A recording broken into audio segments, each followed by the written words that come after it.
when Ruth Martinez attempted to rescue her 10-year-old daughter, Camelia, from the rain-swollen river she had fallen into, they were both swept away in the swift-moving waters.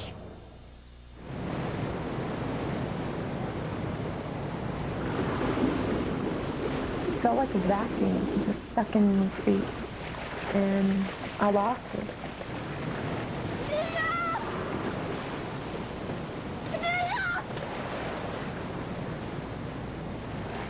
I kept screaming, God, please don't take her away. Don't take her away. Golden Fire Department, this is an all-call fire call. Respond to the area of Clear Creek by the campground, juvenile in the water. Hey, Glenn, you hear that? Detective Stan Ross and Glenn Moore were on duty that day at the Golden Police Department. Let's go take a walk along the creek, see if she comes out. This time of year, the creeks are very full and very forceful because of the spring runoff.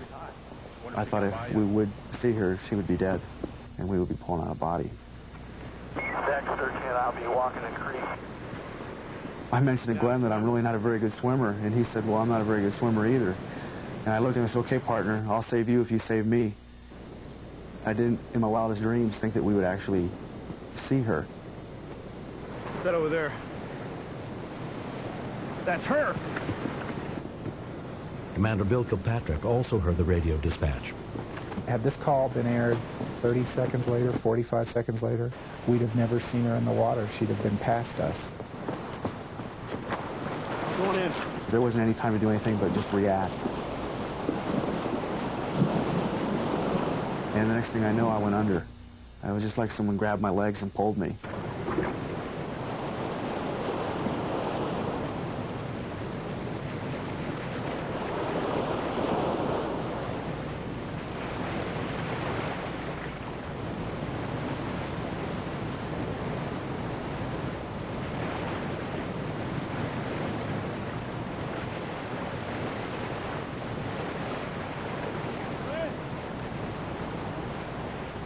And I remember being just bounced around like a rag doll in the water, trying to get air and getting air sometimes, getting water other times. I was pretty scared. And I knew I had to get me out okay because I was obviously wasn't going to be saving anybody if I couldn't save myself.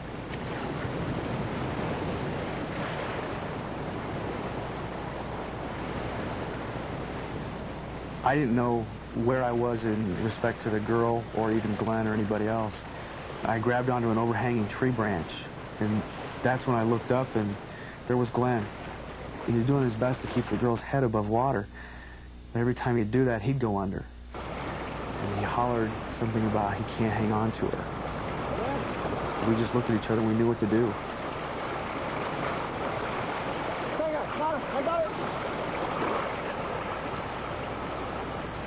She wasn't coughing, she wasn't squirming. I didn't feel that I was looking at a little girl. I felt like I was looking at the body that had been that girl.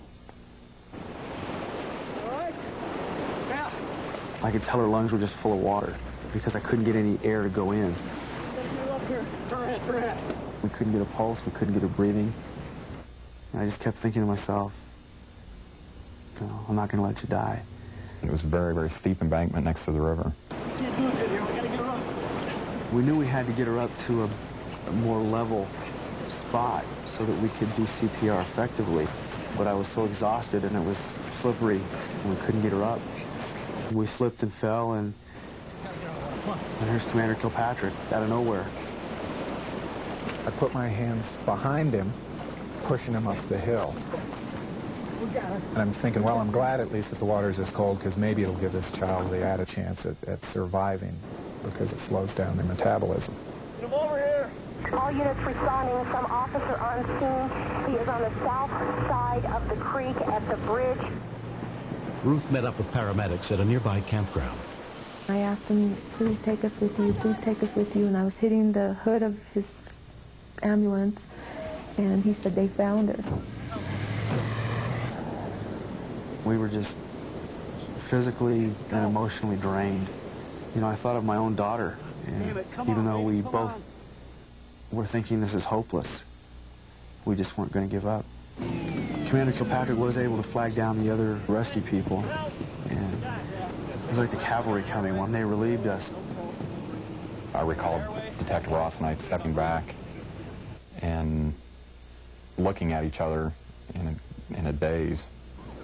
The thoughts start coming into your mind about oxygen deprivation to the brain, and if she was to come back, what quality of life was there going to be at that point? When Foothills ambulance paramedic Dana Hollingsworth got to the scene, Camellia still had no pulse and was not breathing. Check your compressions. I've had other drowning patients that were in the river just as long, and they didn't make it. No one was telling me anything. I didn't know why they didn't want me to see her. I kept looking at the mountains and just kept hoping, just kept praying. They finally managed to restart 10-year-old Camelia's heart at the scene. She was then taken to Lutheran Medical Center and examined by emergency physician Carla Murphy. We do have a saying that no one is dead until they're warm and dead. Whereas a normal body temperature is 98.6 degrees Fahrenheit, Camelia's temperature was 83.6 degrees. And yet, we found that her pupils were unreactive, that she was breathing minimally, if at all. I expected her to either die or be a vegetable permanently. Mrs. Martinez. I was quite honest with her mother. Dr. Murphy. Camelia's mother did not seem to understand what I was telling her. Even when I took her into the room and showed her Camellia, totally unresponsive and in a coma, Mother continued to ask me, when will she wake up? None of us had ever seen anyone come back from the dead. She may be able to hear you. Honey. I figured she was in a faraway sleep and she'll come back. And I seen some water come out of her eye. And I didn't know if it was a tear, but all of a sudden I felt something between her and I. And it felt warm. Camellia was transferred to Children's Hospital in Denver in a deep coma. During the next 3 days, her mother stayed by her side. I didn't eat. I didn't sleep. I didn't shower. I didn't care. I only cared about her coming back. Camellia, we're here, okay? And then she asked me to come to her mouth. Camellia? I put my ear by her mouth, and she said, God. First she said, God, and I said, God, what? And she said, God. God sent me back. As soon as they told us that, I think a shiver started at the bottom of my feet and went to the top of my head. I truly believe that this is a miracle.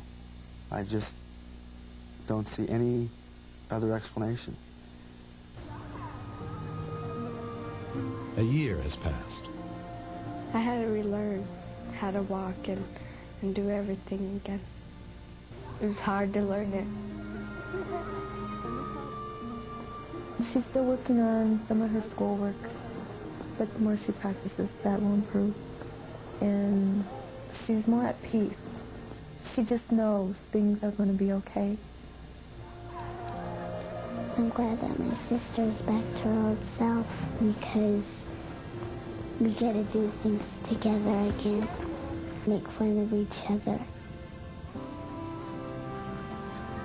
The 3 officers who helped save Camelia's life were honored for their heroism by the Standing Rock Sioux Tribe and the Golden Police Department.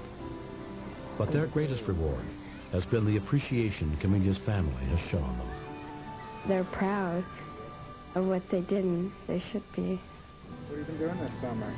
Swimming? You like to swim? Yeah. Where are you swimming? Pools, Congress, No more creeks. no more creeks. You don't swim in creeks anymore? Nah. It's fun to see the look on their faces because they're shocked, I guess, to see that I'm alive. The big one? Yeah. That one. Everything that took place that quick, everyone who was involved, I'm so thankful for them. The guys who risked their lives, you know, they're angels. Next. He was messing with the wheel and he was trying his emergency brake, but he had too much speed. Hey, you got a runaway bus. You got to do something to stop it. 911, do you have an emergency?